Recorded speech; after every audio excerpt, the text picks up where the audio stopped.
This is episode 212 of the Stem Cell Podcast, Development of the Heart, Lung, and Vasculature with Dr. Mingxia Gu. Hey everybody, we are Doctors Daylon James and Arun Sharma. Welcome back to the Stem Cell Podcast, where we culture knowledge in stem cell research by talking to some of the brightest minds in the field. Once again, we'd like to remind everyone about the 2022 ISSCR annual meeting taking place in San Francisco. That's in mid-June. We were recently given the inside scoop on the presidential symposium, which will be a look back on the field by founder and first president, Dr. Len Zahn. He's been on the show. And a look ahead by former president, Dr. Christine Mummery. She's been on the show a couple of times. Don't miss out. Early registration for the meeting closes on March 9th. Today, we have Dr. Mingxia Gu at Cincinnati Children's Hospital on the podcast to talk about her research aiming to develop novel therapies for the regeneration of heart, lung, and vasculature in patients with congenital cardiac and pulmonary defects. We've also got our usual roundup of recent highlights and stem cell news that's coming right up. Oh man, I can't wait for ISSCR. I'm so hyped. Finally, in person. We'll be there. Can't wait. But first, are you modeling the human airway in vitro? Are your cultures physiologically relevant? Can you generate these cultures consistently? All important points. Learn about Pneumacult, offered by STEMCELL Technologies, a serum and bovine pituitary extract-free cell culture media for human airway epithelial cells. Expand these cells for extended passages while maintaining air-liquid interface differentiation potential to study respiratory biology, infections, and drug responses. Learn more at www.stemcell.com/pneumacult. All right, you guys, I'm starting off the roundup with a paper from a group that we've recently showcased on the podcast. That's Pekka Katajisto at the Karolinska Institute. He does a lot of work in the mammary gland, and this is a story that was in Nature Cell Bio about metabolism and cell fate. So we know that in any stem cell, you know, when you change fate, typically adult stem cells, because they go from a quiescent state most of the time and they're mobilized, there's got to be a lot of metabolic rewiring, right? You got to mobilize the energy to feed all that proliferation and action, right? And that metabolic rewiring, of course, having to do with energy, also coincides with changes in the mitochondria, in how many of them, how they function. And Katajisto, actually, before he started his own lab, he showed that human mammary epithelial cells, there's a population of stem cell-like cells amongst them. And the way that they divide is an asymmetric division where they separately apportion chronologically old and young mitochondria. You know, mitochondria are constantly being renewed. There's constantly genesis of mitochondria, so you can distinguish the old and the new. And what they found in this asymmetric division is that the progeny that omit the old mitochondria, they maintain the stem-like traits, where the ones that inherit these ragged old hand-me-down mitochondria, they're the ones that differentiate, right? But the way that that actually works, you know, you can observe the separate apportioning, but the way that that actually leads to this differentiation, or this asymmetric differentiation, is not really well defined at all. In fact, until Pekka Katajisto, he had to start his own lab to figure that out. And that's what they've done here in this story, using, I think, a pretty basic and straightforward, not basic, I mean, sophisticated and elegant, but straightforward approach, where they use a mito tracker with different colors, really, to label the newer mitochondria and sort them, right? And what they found was that the chronologically old mitochondria, right, of course, they support oxidative respiration, but they respire less, which makes sense. They're old, ragged, like me. But in the younger ones, they actually are able to, through increased pentose phosphate pathway activity, they do undergo a lot more de novo purine synthesis. And that results in a balancing of all that oxidation with reduction, and then restoring that balance allows them to maintain a stem-like fate. And that's really it.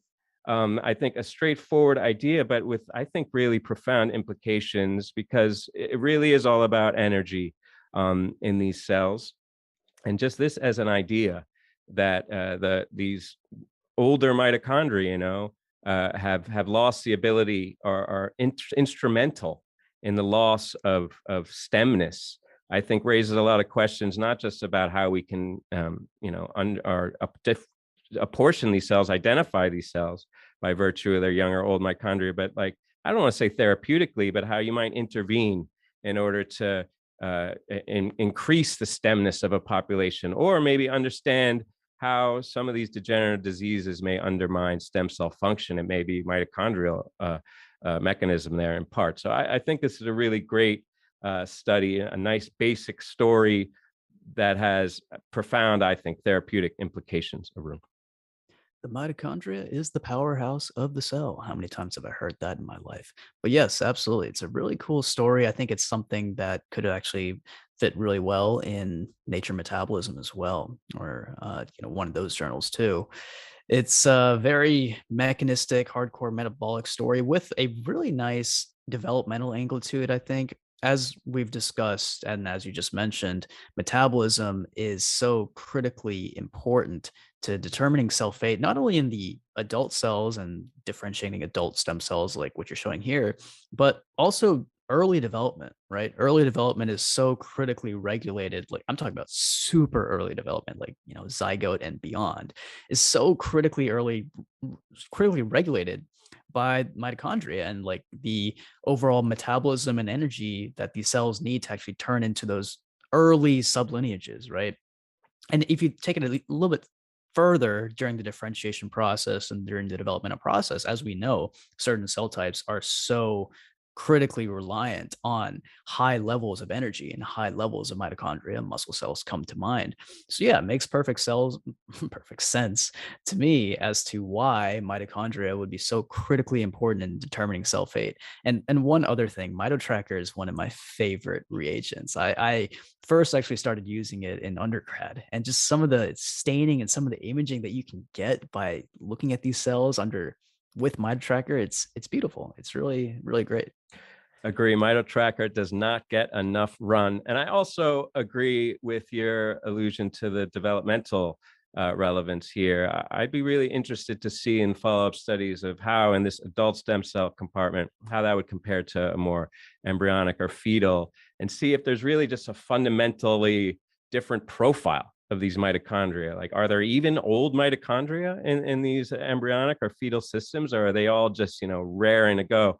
It would be interesting to see again if that we could see if that's what underlies that tremendous developmental potential, and maybe try and endow an older cell with that type of renewal or stemness. So yeah, again, real strong implications here, and a great study from our boy Pekka. Come back on the show, my friend. Yeah, it was great talking to Dr. Kata. I think he was actually one of the first folks that I got to chat with when I was joining the podcast. So happy to have him back anytime. We're going to shift over to another friend of the show, Kevin Egan. He's actually shifted from Harvard to BioMarin, which is a biotech company. And this is actually, I think, probably one of the last papers that's coming out of his lab. This is a cell stem cell paper. It's actually a really useful resource in general. It's less of a mechanistic paper, but more of a resource for the stem cell community, and in particular, folks who are working with embryonic stem cells.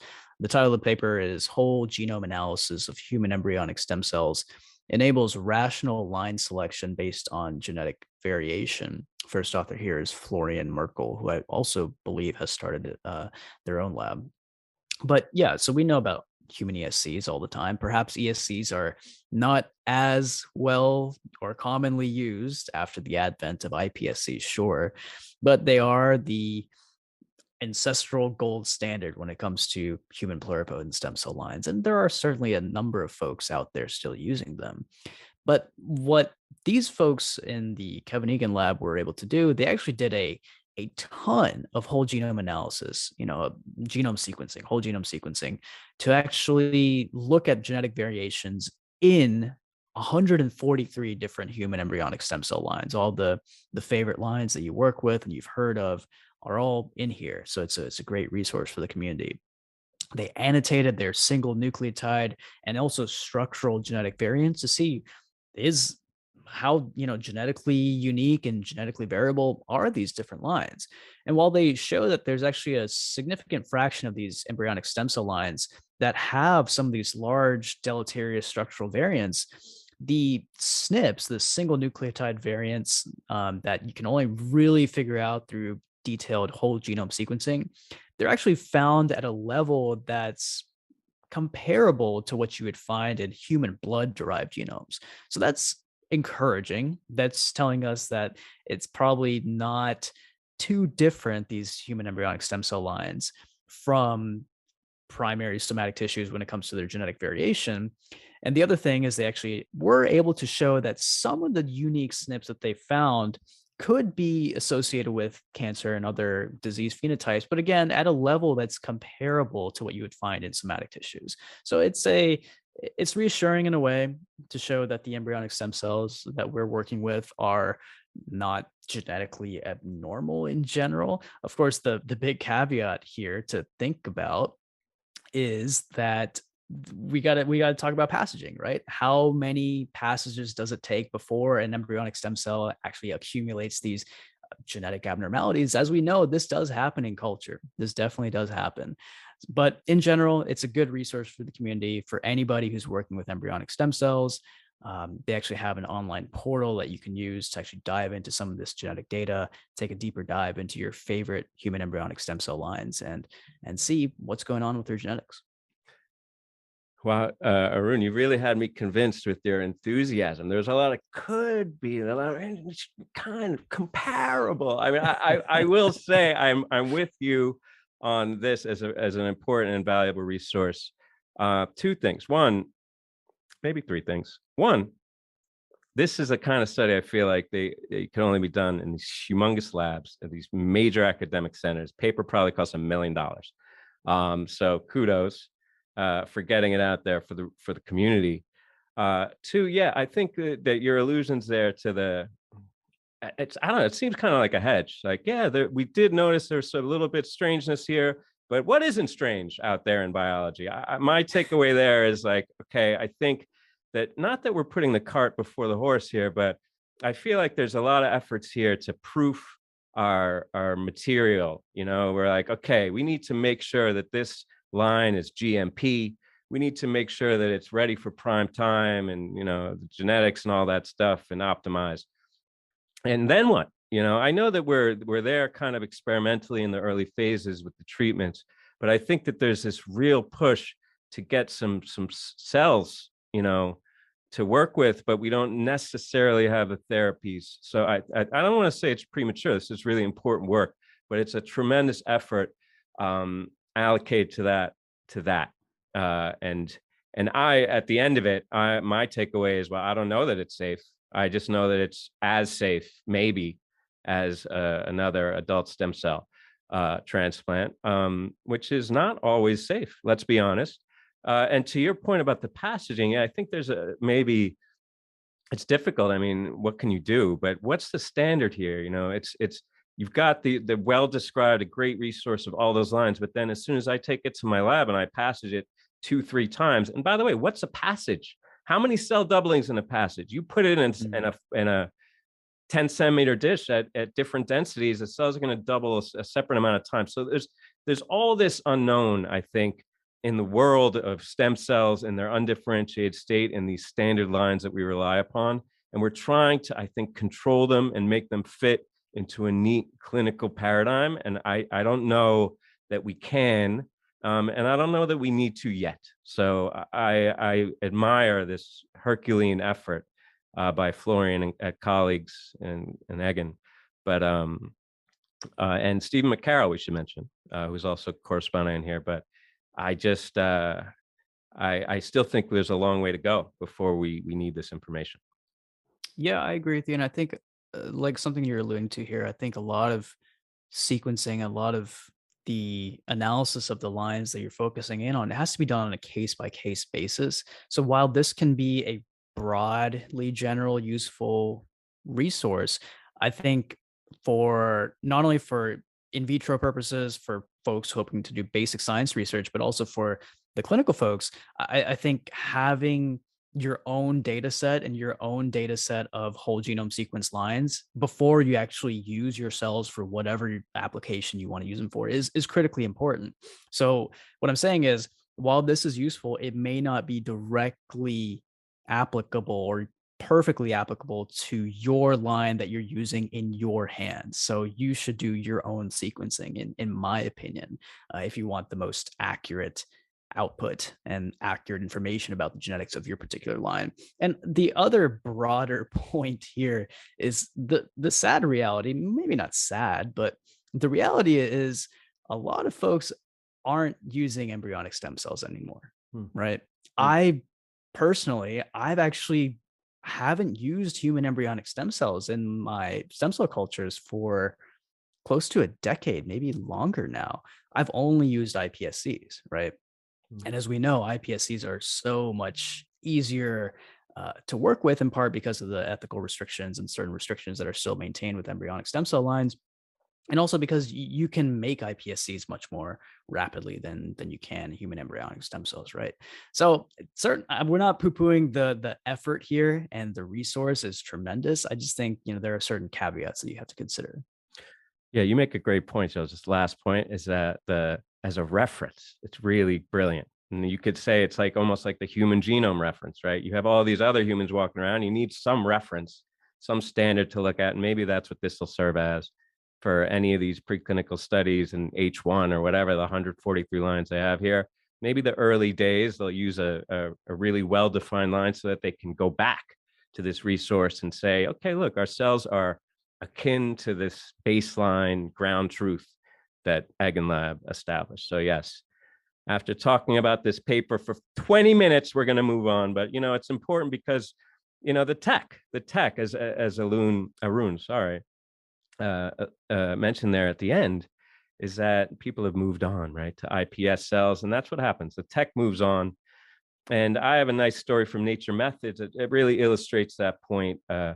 Regarding the newest tech, the tech that everybody else is still in part jumping on the bandwagon, and already it seems like it's progressing. We're talking about single cell RNA-seq or any kind of single cell genomics. It's a paradigm shift in biomedical science, right? Because you can see the cellular heterogeneity, and that's the key. And for putting aside the biology and how amazing it is, every single day we talk about single cell on this show, but we should think about the tech that enabled it, and that was the cell capture, advances in cell capture, flow cytometry, and microfluidics and reaction compartmentalization. Right, these are all techs that have now converged on the ability to, in high throughput, capture these cells and do these massive, cell atlas studies that are now circulating in the fly, the mouse, and the human. A lot of efforts being allocated there.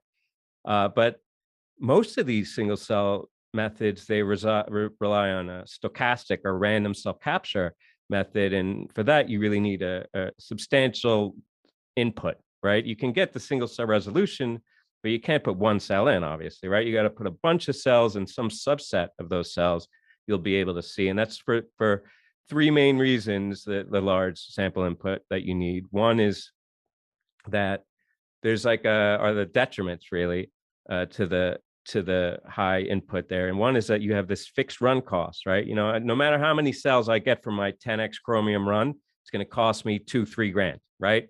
If it's 100 or 100,000. That's one downside there. And then the second, there's a minimum cell input, right? For 10x, as I just mentioned, it's not I shouldn't be crying about it. 500 cells. That's relatively few. Even 5 years ago, 10 years ago, maybe I'd be kicking myself for complaining about that. And I'm not complaining. This is what the author said, by the way. Third reason, and this is key, is the reduced efficacy at low cell inputs, because you have this stochastic methods that have limited capture efficiency. And what that can result in is you can enrich for certain types of cells based on their size. or other qualities when you have these heterogeneous samples, if you haven't like sorted them before. So this is a challenge for small samples. If you want to look at like comparing single organisms like C. elegans, we know how many cells are in there. You got to pool all those together. And now here we go. Punchline, it's with organoids. We love our organoids on this show, but anytime you're doing an organoid study, you need to pool multiple organoids. And now we're reaching a threshold, I think, where we need to be looking at organoid versus organoid versus organoid to see if we can get some kind of standard, right? But you can't do that right now in the current state of the art until this group is Bart de Planck, who's from Lausanne, Switzerland. And this was work that was done in part with another friend. Everybody is a friend on this show. Matthias Luthoff. He was on the show just a few months ago. And he contributed to the organoid part of this show. But this study, but this really was a tech story. They developed this deterministic method. They call it DISCO. I can't figure out what the DIS part of that is, but the co is co-encapsulation. And what it is that you can do this single cell seq at really low input samples, less than 500 cells is what they say. And what enables it is that they have this really complex mechanism. You got to look at the schematic. I'm no engineer, but the real key here is that they have these multiple inlets where you can input in a deterministic way whatever cell particles you want. And in this case, you get what you want because it's machine learning, AI, that's able to identify these things. And it's like relatively slow, but with a small input, 350 cells per hour, it's fast enough. And the real key here is the cost, which maybe we'll come back into the discussion, but it's cheap. It's relatively slower, but very precise, more than 70% of the capture efficiency. So 70% of the droplets will have exactly what you want in them. And then they prove the principle of this thing and the power of it by looking at 31 individual intestinal organoids at different stages. And that was clearly with the help of Matthias Luthoff, and then did some of the seq and show that they progressed along the lineage in a really controlled and predictable way. And then I should say it was interesting. They identified these regenerative fetal-like cells there as one cell type, this Ly6 positive cell. And then they also identified this new uncharacterized gobloid subtype. So that right there, you're getting some novel insight of previously unrecognized cell. And then they correlated this to in vivo to mouse intestinal crypts and show that there is a compositional similarity, namely with respect to these regenerative cells. So they identified that even in steady state in the mouse intestinal crypt, which is an insight, you have these regenerative cells that are acting. So I love talking about these stories on the show because I'm tremendously gratified if we ever cover a method and then, whoever knows, 3, 4, 6 months down the line, we see that method is in play in a stem cell story. This is kind of 2 for 1. They immediately showed the power of this in a stem cell system in vivo and in vitro using these in vivo derived organoids, and really showed how powerful the resolution of this tool was and its usefulness in a real experimental system. So I was really excited about this, Arun. Yeah, I think this is a great collaboration between these two labs. And of course, we love to see Dr. Luthoff's work on the show all the time. We've had him on the show not too long ago. These single cell approaches and all these technologies, they're just coming out at lightning speed right now. It's hard to keep up with all of these technologies, but I absolutely love their first table. It's not a scientific table. It's a economic financial table. It's a comparison between all the different single cell technologies out there, and it's showing the bottom line that this technology, this DISCO technology, only costs around $1 US dollar per cell. Okay, whether it's input or output cells that you're talking about. And then they compare that to all the other standardized technologies like the 10X, even they compare it to Fluidigm from back in the day too. So that is very in your face. And we are all about democratization of technologies here on the show. These are great technologies, but I think their true power is bringing them to everybody. If I can use this technology cheaply and easily in my brand new lab, that's great, because traditionally, as you're alluding to, a lot of these single cell technologies aren't that cheap. They're they're expensive and they require a certain number of cells to work with. So that's why I think this paper is great. And like what you're alluding to, it'll be cool to see if it really is this cheap and easy, how many other folks in the field end up adopting it. Yeah, I can't wait to see. You got to get on the horn, Arun, getting that lab started, keeping your eye on the bottom line. But it's not really even just all about that, although it is, and also limit to detection and resolution. They go down to as low as 50 cells here with the minimum input. But also just experimentally, they drop this into the discussion. I thought was a great footnote, is because it's deterministic and aligned with this machine approach. You can it's whatever two particles you want in a droplet. And what they noted are more than two. So what they noted, which I thought was great, is that you could put two cells. So I'm picturing like these a novel, beyond just transcriptome or genomic sequencing, just a new approach to building structures where you're able to very carefully and precisely assemble, I don't want to say tissues, but you're able to put two cells together or multiple cells together of different types with very precise stoichiometry. And I think that maybe there'll be a lot of builders out there this is getting their imagination going. Yeah, absolutely. That's a cool idea and something I didn't really think about. Part of it maybe has to do with the survival of these cells and how long you can actually get these things to stick together and stay together long term.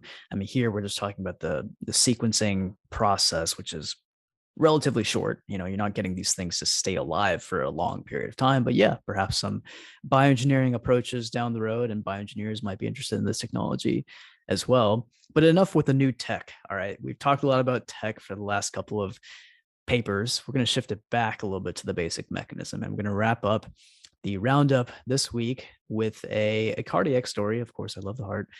This is a story in Cell Stem Cell coming from the lab of Jennifer Davis over at the University of Washington. First author here is Darian Bug. And this is about cardiac fibrosis. It's a process that we're all pretty familiar with. After cardiac injury, such as a heart attack, myocardial infarction, you have a fibrotic scar that forms in the heart. And in a lot of cases, this negatively impacts how the heart functions for the rest of your life. So the title of this paper is MBNL1, a specific gene, drives dynamic transitions between fibroblasts and myofibroblasts in cardiac wound healing. And so this shift between fibroblasts and myofibroblasts is actually really important in this fibrotic process, fibrosis that I was alluding to, the heart's fibrotic response after injury. And there's this particular gene, muscle bind like 1, MBNL1, which actually promotes this fate shift, the differentiation between the fibroblasts into the activated myofibroblasts, which can secrete extracellular matrix and do all the stuff that induces the formation of the fibrotic scar.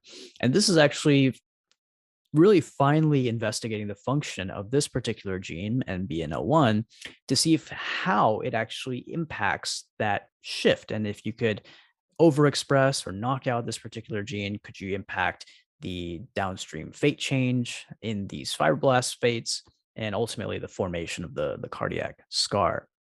Okay, so they found first in healthy mice, when they overexpressed MBNL1 specifically in cardiac fibroblasts, it transitioned the fibroblast transcriptome to actually that of a myofibroblast. And after the injury, it promoted the myocyte, cardiomyocyte remodeling and the scar maturation. Okay, it tells the importance of this particular protein in that process. And then they did what you might expect, and they induced a loss of MBNL1, I think using a Crelox based approach.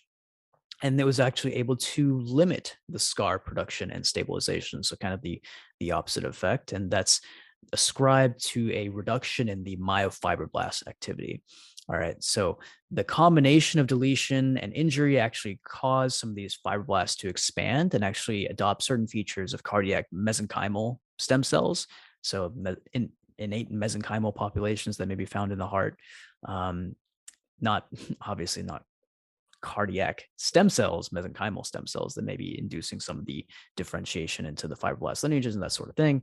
So it's in general a nice mechanistic story about a particular protein and the importance of a particular protein as a post-transcriptional switch, and how this protein MBNL1 could regulate the transformation from fibroblasts into myofibroblasts, which are really important in the fibrotic process and the scar formation process. And of course, the ultimate goal here, and this is, I have to say, a basic study, the ultimate goal is regulating the formation of the cardiac scar. And maybe this is one of the really critical proteins that may be able to alter the formation of the scar, leading to healthier hearts after a myocardial infarction, something like that, right? I'm talking long term.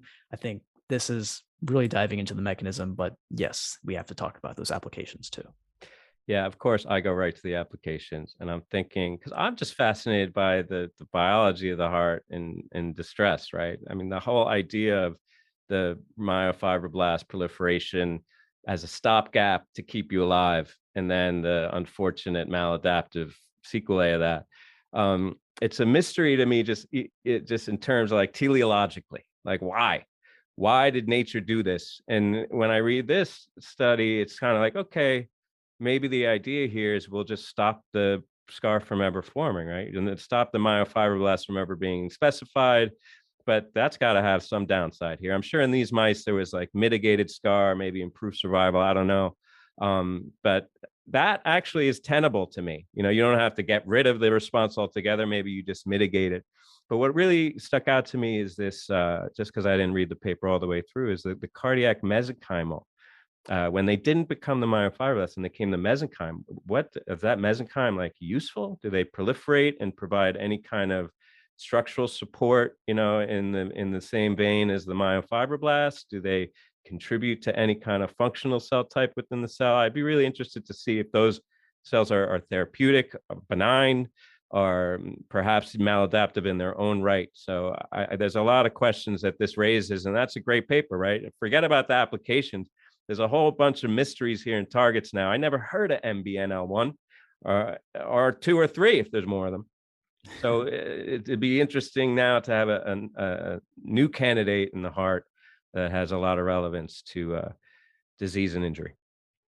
Yeah, absolutely. And it also brings it back to a point that we've talked about a little bit more recently on the show, which is the idea of cell fate plasticity.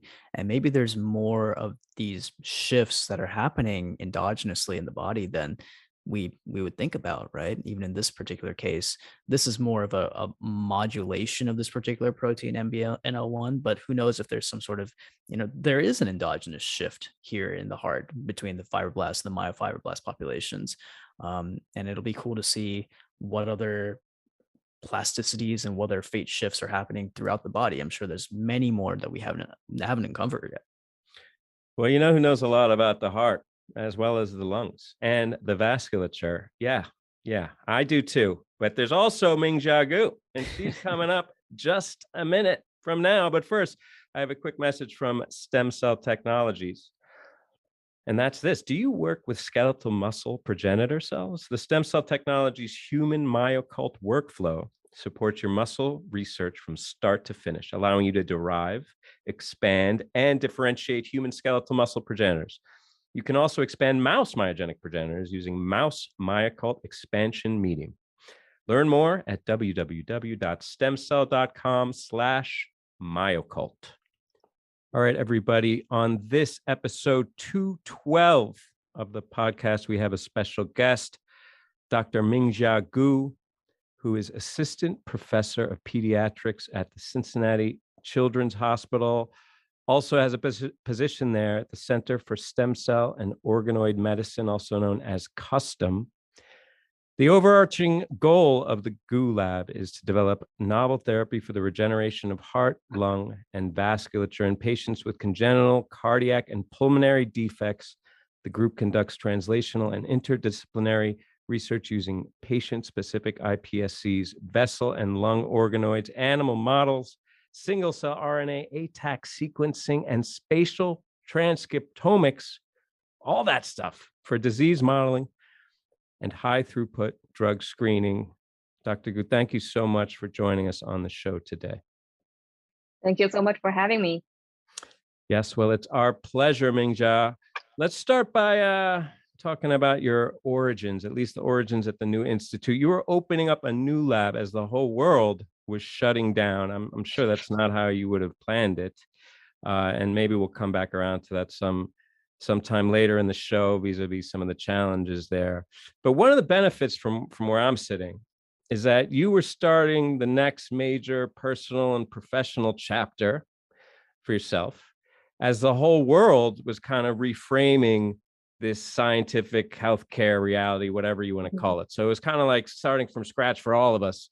Can you share with us your vision of how your lab will apply stem cells and human developmental models and all those tools I just said in the intro toward regenerative therapies in this new paradigm? What's your vision? Yeah, speaking of that, we're actually also working on lung organoids because of the pandemic. As you said, it's not a great time to start a lab, but it's also a new opportunity as the biomedical field the field is drawing more attention for people to invest, to develop new models to help advance the field. So I feel lucky in that regards, and am primarily affiliated with pulmonary biology here at Cincinnati Children's. And because of my background in stem cell and organoid medicine, we started to think, how we could use what we have done in the lab to help solve some of the pandemic problems. So over the past 2 years, we are also thinking to establish new lung organoid models. And as you know, my background is more of a vascular biology. And so far in the lung organoid field, there's no lung organoid with lung-specific mesenchyme and mesoderm-derived other lineages like the vasculature.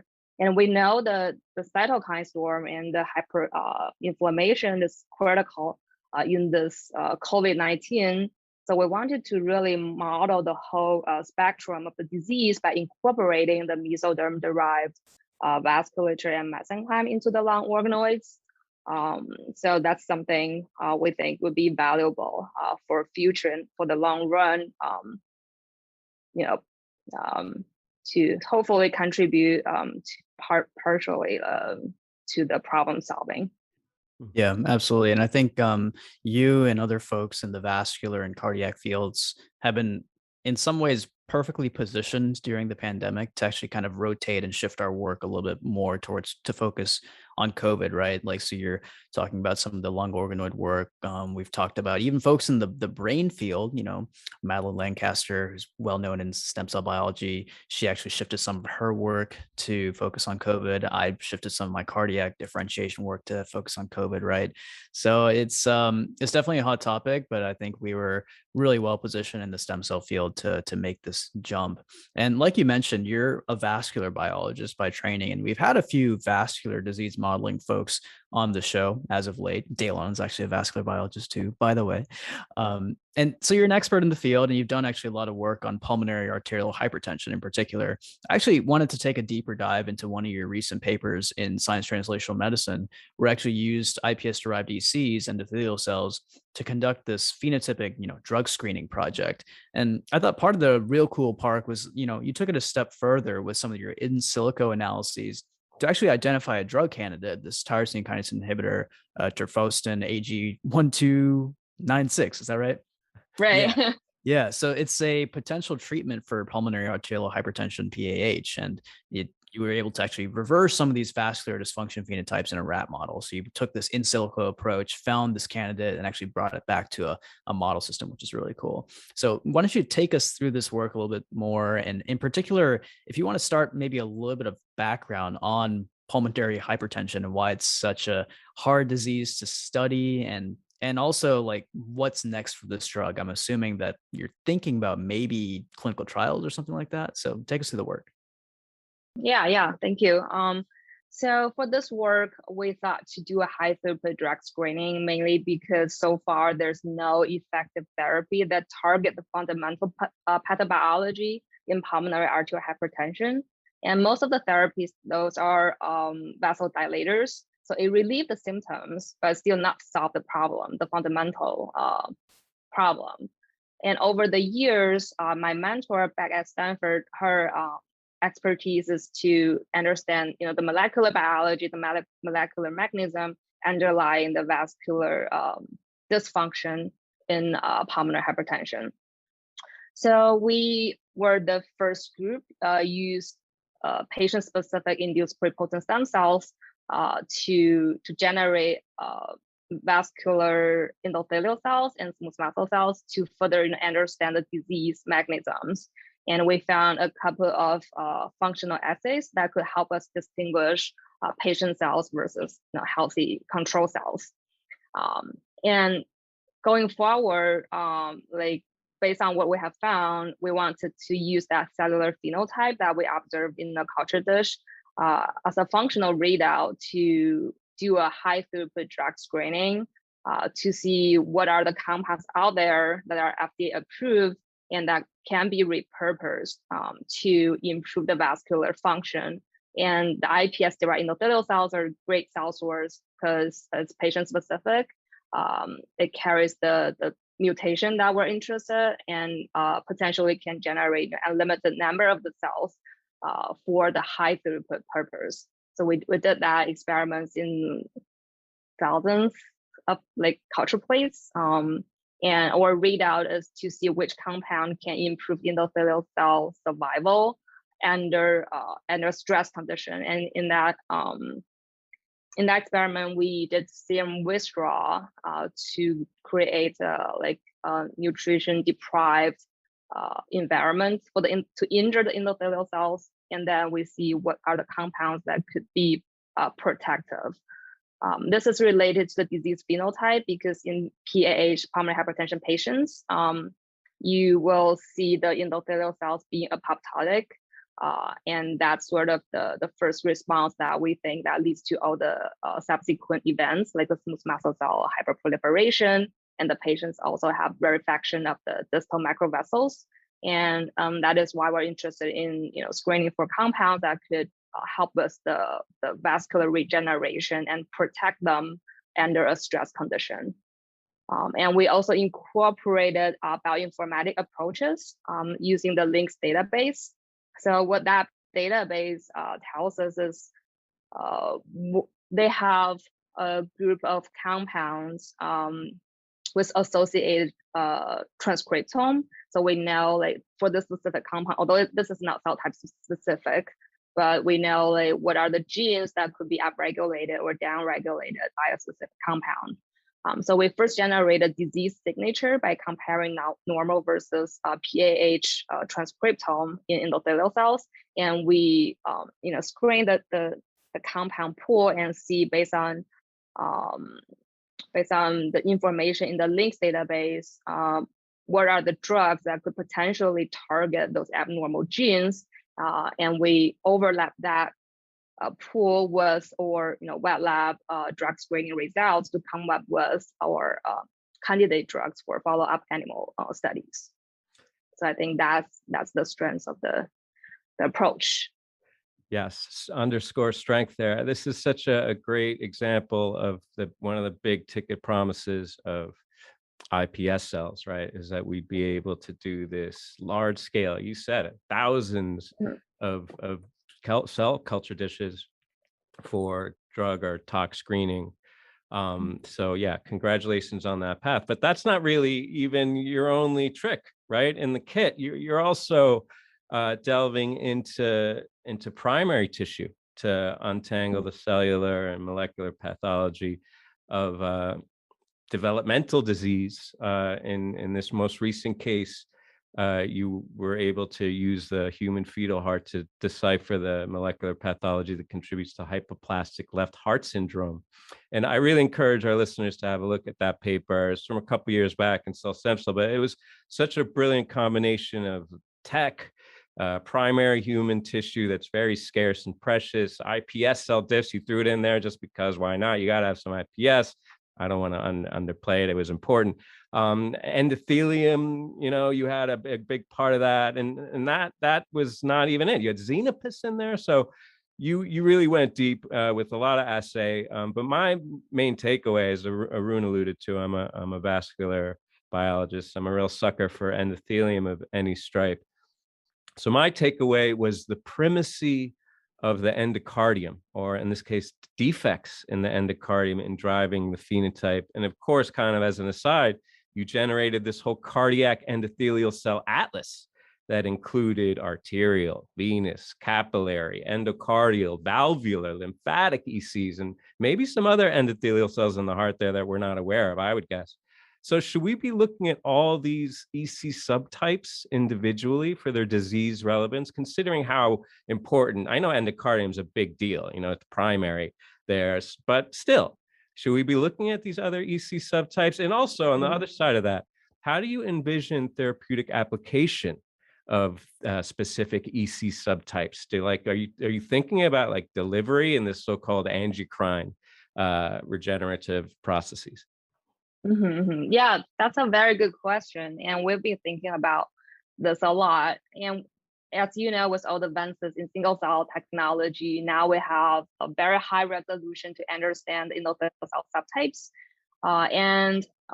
We are also very fascinated by all the heterogeneity in the endothelial population that we have observed based on all the single cell and spatial transcriptomic analysis that we're doing. Like in the heart, as you mentioned, there's endocardium population, endocardial endothelium, that is very critical during heart development, and it can give rise to a lot of critical structures in the heart. And the artery cells, vein cells, those are all fundamentally different during development. And now, as a lot of developmental biologists use single cell technologies to further push the frontiers on understanding endothelial subtypes, what we wanted to achieve as stem cell biologists is to further differentiate different endothelial subtypes from iPSCs. That's also one of a theme in our lab at the moment. And we think that's critical to understand disease. Because, for example, for one of the disease that we're working on, it's called alveolar capillary dysplasia. And recently, I think it's in 2020 or 2021, people start realizing that there are two endothelial subtypes in the alveolus, and one is named ACAP, which is aerocytes that mediates the gas exchange, and the other type is general endothelial cells. Yeah, so we found in ACD patients, we saw dramatic cell population changes only in the ACAP cells, but not in the GCAP cells. So, to fully understand the pathology associated with the abnormal development of the alveoli in the disease and the capillary development, we really need to zoom in into the cell subtypes to see, what are the transcriptomic changes, what are the functional changes on those cells, because functionally these two cell types, they're also distinct. One is mainly function as a stem cell in response to injury, and the other is more of interact with lung epithelium at the alveolus to mediate gas exchange.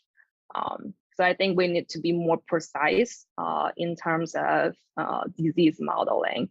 So we are trying to see if we can really generate this ACAP cells in the culture dish from the iPSCs by providing the appropriate microenvironment and use those cells to model disease and to screen for compounds that could boost the population in disease. We're also collaborating with other groups to do some nanoparticle delivery, I think, which is also a promising method for therapeutic purpose, both in vitro and in vivo, to specific cell types. Yeah, so actually that's what I wanted to ask about, was kind of the therapeutic side of it. Disease modeling is one thing, and we've talked about with a lot of folks who are using iPS-derived ECs for various forms of disease modeling, whether it's for pulmonary hypertension or even like drug cardiotoxicity, that sort of thing. But therapeutic applications for ECs and engineered vasculature it's a different animal, it's a different beast, right? And this is actually something we love asking our vascular friends, our vascular guests who have been on the show. It's kind of the big elephant in the room. How do you actually make ECs from iPSCs in a way that's acceptable for therapeutic and clinical applications. And so I guess there's a few ways to do this, right? One is the engineering approach, where you actually engineer vasculature and vascular networks ex vivo, like 3D printing, bioengineering, all this kind of stuff. And then, but it's part of it is a problem of scale, right? What is that old fact? It's like if you lined up all of the blood vessels in your body and from end to end, they would wrap around the earth multiple times. So that just kind of gives you an idea of how many of ECs and how much vasculature you would need to engineer, perhaps to utilize in some clinical applications, right?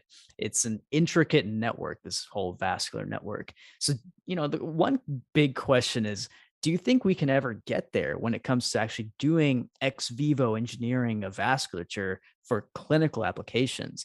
So the engineering approach is one, but then there's also the in vivo, just angiogenic approach, where you just stimulate de novo angiogenesis and vascular genesis through growth factors, right? So, dive into the clinical side and the translational side a little bit more. What's the best way to make vasculature? That's a very good point. And I know you have also, been working on cardiomyocytes, which do not really proliferate fast when you're culturing in vitro. So it's going to be hard to generate enough cells for cell replacement therapy.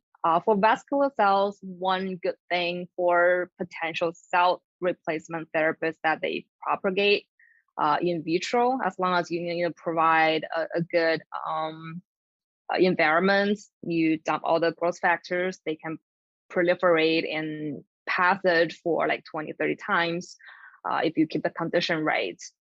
So I think from the cell replacement therapy point of view, it's not very hard to generate enough cells for vascular regeneration. And we can also at the same time use the iPS-derived either vessel organoids or endothelial cells to find the compounds that could further boost the cell plasticity or regenerative capacity, and combine the cells with the optimized condition. You provide either like extracellular matrix to support the scaffold, or you provide additional growth factors to give the cells a better environment. Because, for example, if you want to regenerate vessels in a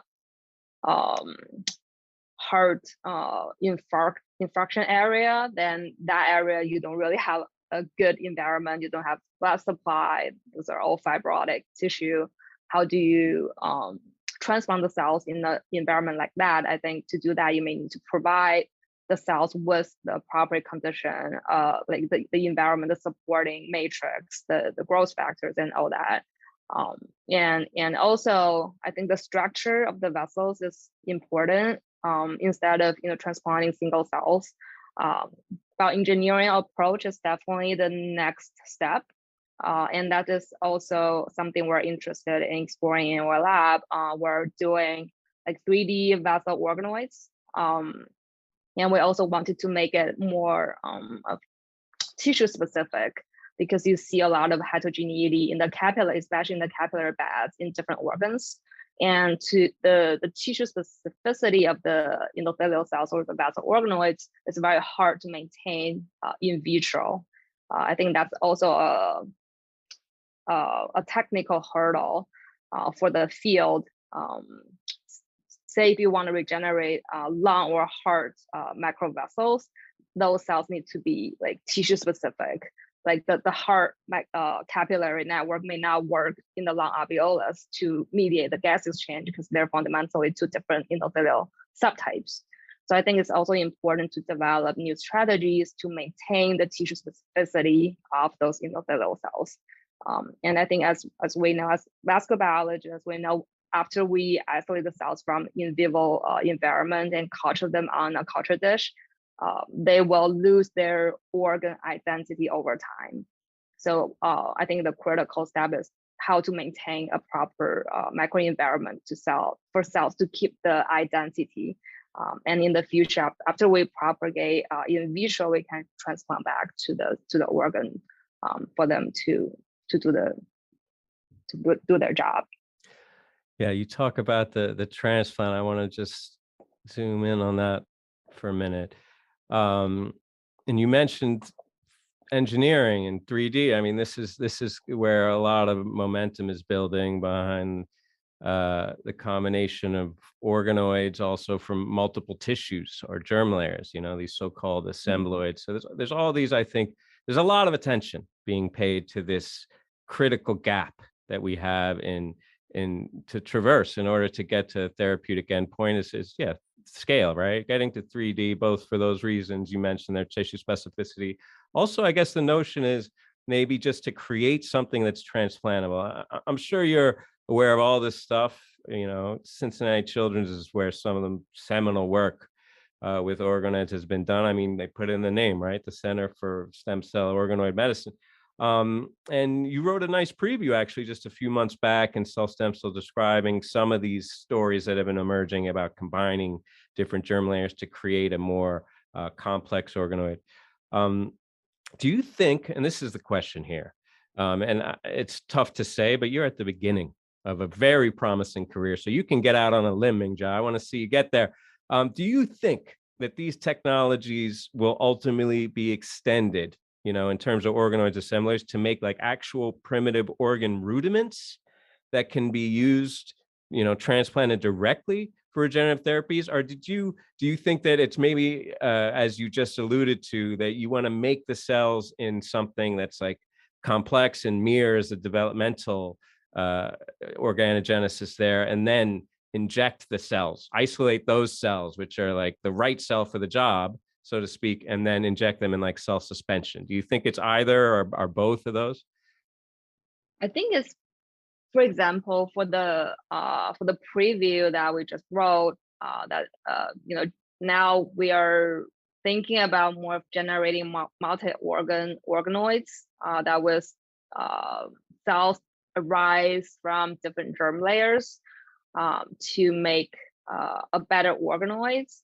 I think that method is more of improvement of the maturity of the iPS-derived organoids, was its critical step for cell transplantation or organoid transplantation. We want the ultimate goal in the stem cell and organoid medicine is we want to create something that is as similar as the native tissue, as similar as possible to the native tissue.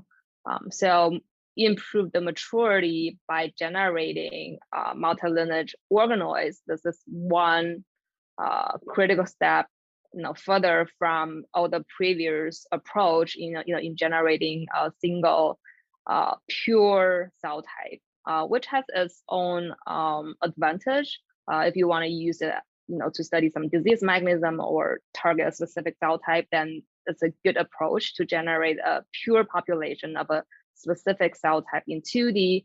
But now in 3D, the system is way more complex, as different cells located at different location in the 3D spheroids. They receive different levels of the growth factors, and those introduce tremendous heterogeneity in the 3D organoid system rather than a 2D pure system. So I think moving toward the engineered 3D with multi-lineage cells is promising. It's more promising for regenerative medicine, mostly because it's more.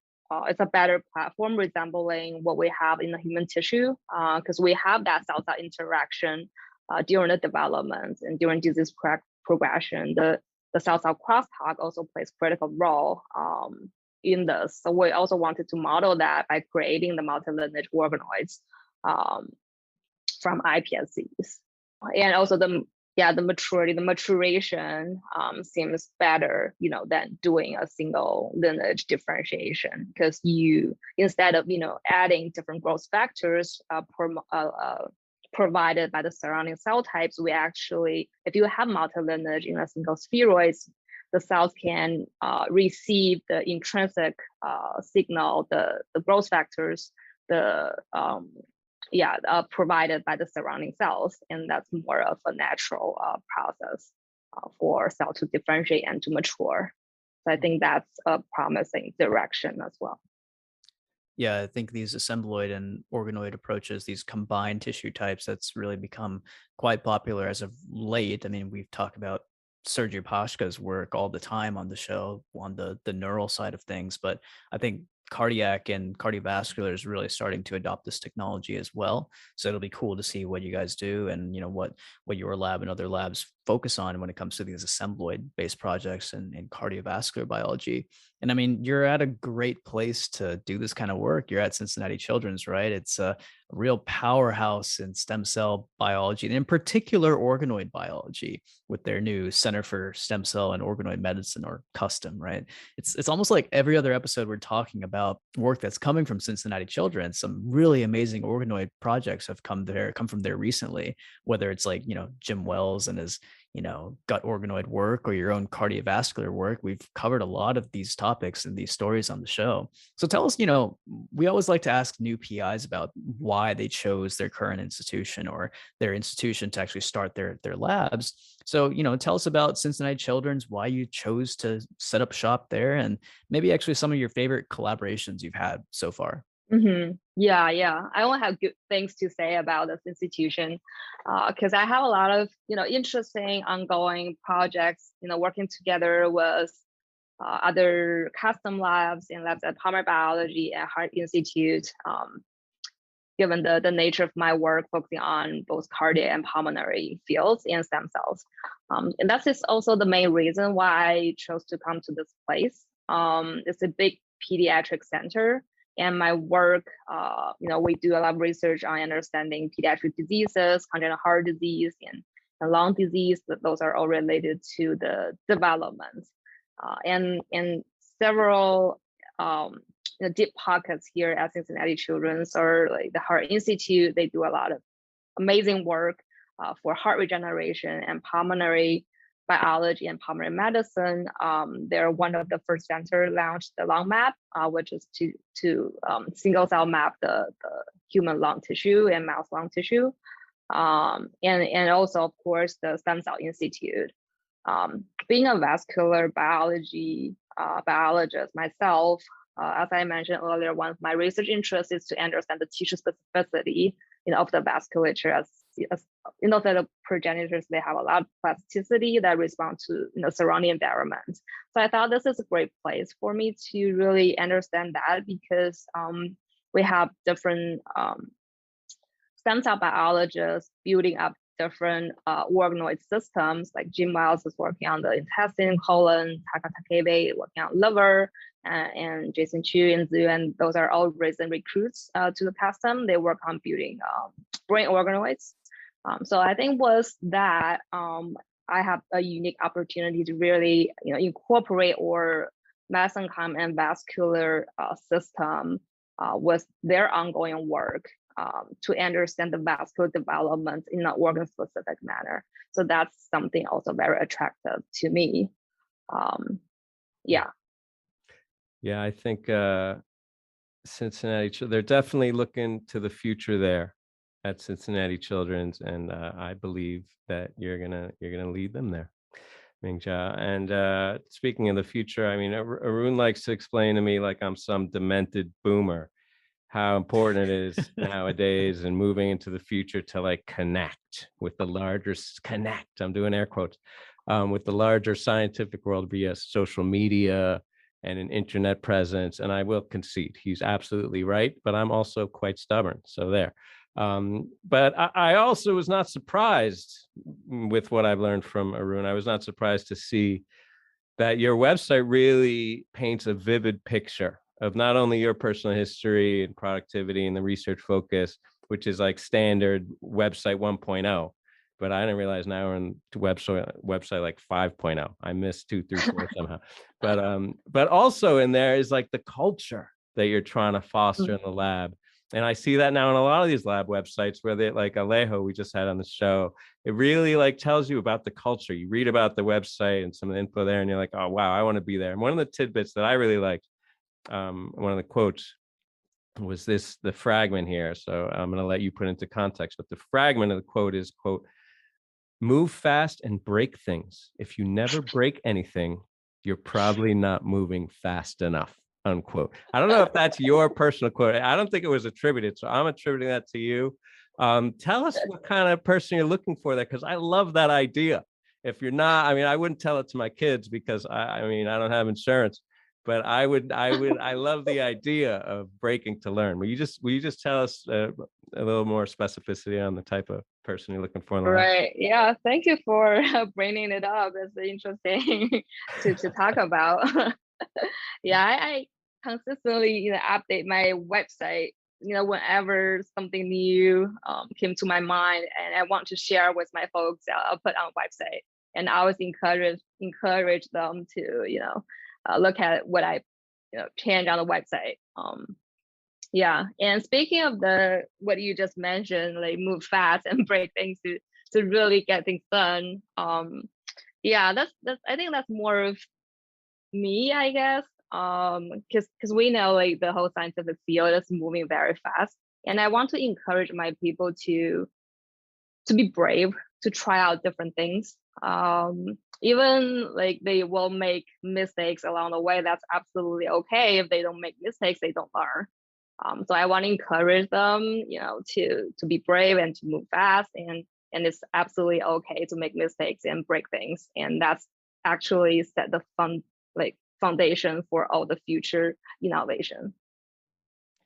Hashtag be brave and join the Mingxia Gu lab at Cincinnati Children's. Absolutely. I think that's the right way to do it. I mean, like you said, the scientific field, and in particular, stem cell biology is moving so crazy fast that to be innovative, you have to take risk. And I think it's tricky to do sometimes as a new PI because, you want certain projects to go well, but, high risk, high reward, right? I think you're approaching it the right way. So, thanks so much for being here, Mingxia. And before we actually let you go, we're going to ask you a couple of science peripheral questions that we like to ask our guests here on the show. And the first one we want to ask you is, if you are outside of the lab, well, what do you like to do? So what are some of your hobbies outside of science? I used to go for ski trips. When I was back in Bay Area, I went like ski trips bi-weekly when I was a student, a postdoc.